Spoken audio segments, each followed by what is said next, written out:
Are you hoping to own a piece of the American dream? Are you looking for resources to help qualify for a loan? Today, it can become so challenging to qualify with the rate interest rates are going. My name is Ferguson, and I'm here with Eddy Foster, and we've got some great solutions to be able to help you purchase a new home, especially if you're a first-time home buyer. Especially if you're a first-time home buyer. How are you doing, Hannah? Good. Thank you for your time today. More than welcome. I heard you have this awesome new program.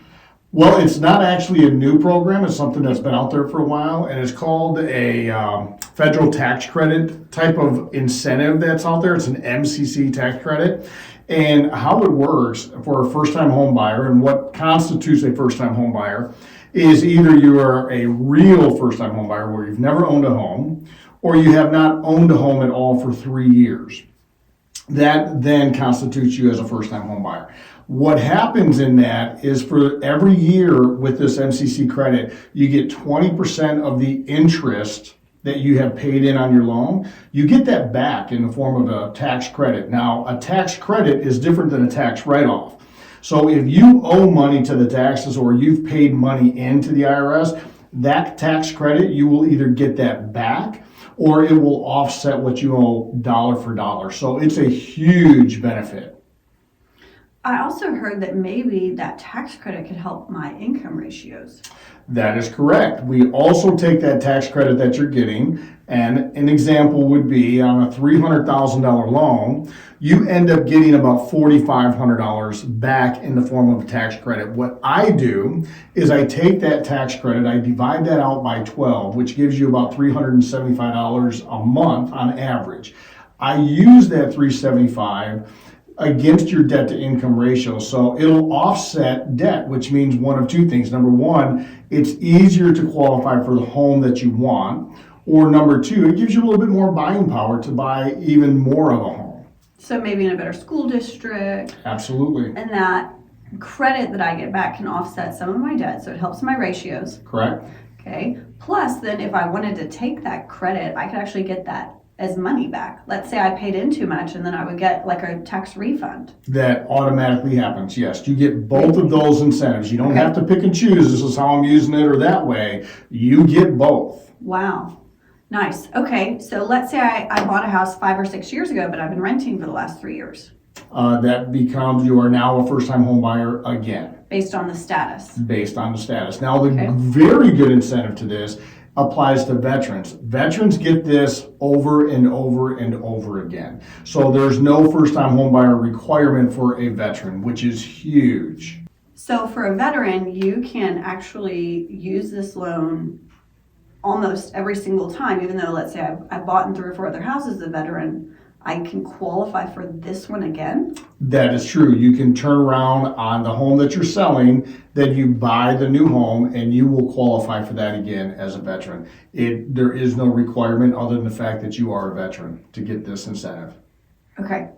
So this loan, I have to have an income limit? There's income limitations for most of the counties that we would deal, which would be Dallas, Fort Worth, Denton County, Collin County, all these surrounding DFW counties. The income limit that we would have to be under for a family of 2 would be about $103,000. If you have 3 or more in your family, so you do have a child or a couple of children, the income limit then goes up to $118,000. So that's not the amount for every single county out there, in the entire state of Texas, but it is most of the DFW areas. So I would encourage to double check on that depending on where you're buying, but for everything that I've checked into, that seems to be about where we're going to end up with the number, which gives you a very large buying power, especially as rates may come down. Mm-hmm. Your buying power gets even greater with that. Very good. Any sight for rates coming down? What have you heard in the pipeline? Not anytime soon. Okay. However, I do know that some of the major wholesale lenders in the country, they are manpowering up. I know that one of the largest lenders in the country, they have hired 1,000 people. They're anticipating as we get into 24 that rates are going to come down. Obviously, Hannah, there's no crystal ball, but this is putting an impact on the home buyers market, especially for first-time home buyers. So there has to be something done, and that's the talk that is getting out to the Congress and everything else, that something's got to happen here. Well, I'm glad that you guys are taking steps to help navigate our interest rates, because it is, crippling those people who want to own a portion of the American dream, because it makes the affordability so hard. So I'm glad that you have a program that has a tax credit that people can utilize for qualifying with better ratios and be able to get into the neighborhood that they're looking for. That's a huge benefit to a lot of our clients who come to us, and they've been renting for so long just because they're hoping the price will go down. Really, prices are going to consistently be stabilized because of the shortage of inventory. That's correct. And this is also a program that you can work and add in conjunction with the down payment assistance programs. So you can add this on top of the down payment assistance programs as well. So I can qualify for essentially a grant to help my down payment, plus I can get a tax credit on top of that. That's I get correct. like a double whammy. That's correct. Now you want to check, because the two programs are different, right? So income limitations may apply differently on one than they do the other. So you definitely want to talk to a mortgage professional that understands these programs. However, you are able to combine the two. Okay. Can you explain to us a little bit about the tax credit? I have some clients who last year qualified for a grant of almost $20,000. And then shortly after, the grant money was gone. And so I've had other clients that qualify for, say, $12,000 or so. And so I've heard that it's a percentage, and I've heard that sometimes it can vanish. So what are some of the guidelines for the tax credit, for the down payment assistance? That's a very good question, because it is a running table all the time.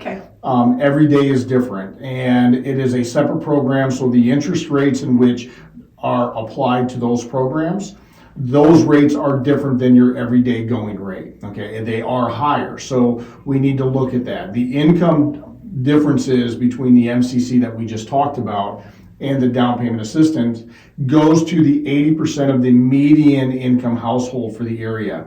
So those counties that we just talked about, from that 103 drops down to about 83,000. So there's a significant drop there. So they wouldn't be able to buy the same amount of house because they wouldn't qualify.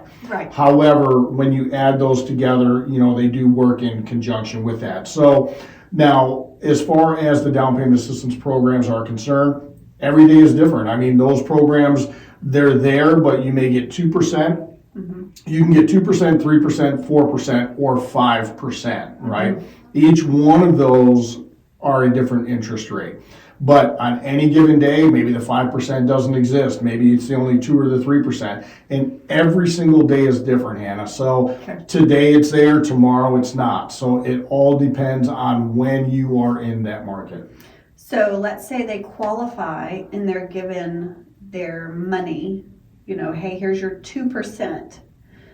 Does that could that go away before they close? Or is that guaranteed? It is not guaranteed. It's not guaranteed. Okay. So there is a window in which, probably a 10-day window before they close, where it is secured and it is guaranteed for them. But up until that point, anything can change. If they qualified today at the 5%, and by the time they get there, there's only 4% available, then there's only 4% available. So, you've got to stay up on that. Your mortgage professional needs to, stay up on that.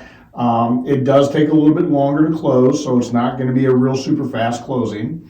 And all of these programs, there is a cost to them. So your down payment assistance, it does usually pay, it'll pay for that, but there is a cost. So when you hear that there's, hey, I'm getting 4% down payment assistance, there are some costs that's going to take out of that 4%. So you're not going to just look at, oh my God, I'm getting a full 4%, because there are costs associated with that.